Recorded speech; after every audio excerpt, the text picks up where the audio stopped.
I'll do it. I'll take us from the top. So we open with the future of primary care networks is secured for another year. NHS England tells GPs. We then had our new publications corner, looking at publications on the NHS England website, where we looked at a reminder for primary care networks to use their GP additional roles reimbursement scheme funding for this year, and confirmation that it will go on into the next year.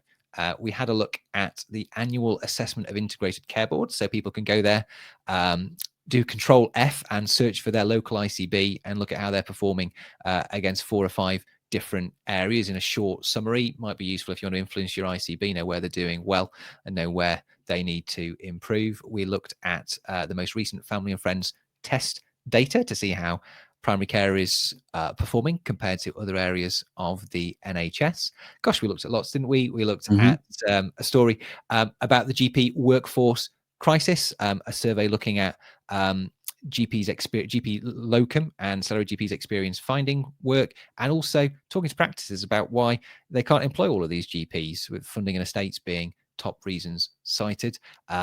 West Streeting has been pressed about fixing GP premises following a roof of a GP surgery collapsing in Oxford and Berkshire West. That was back in September, but a question was raised in Parliament about that issue.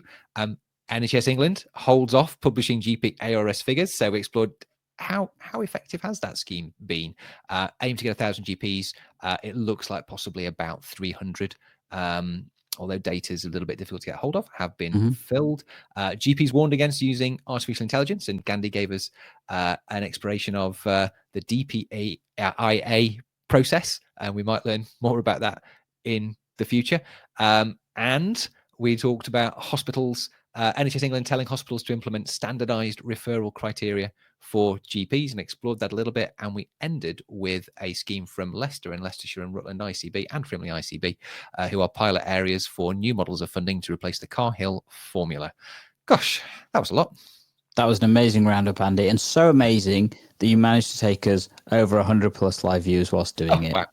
So that's definitely worthwhile and amazing. And hopefully that summary will be a really useful thing for people to watch back on, because one of the things we've been asked to do is to do a regular summary of these news stories, so that hopefully that's a quick dump of all the information that we've covered. I guess really important to signpost to some of the other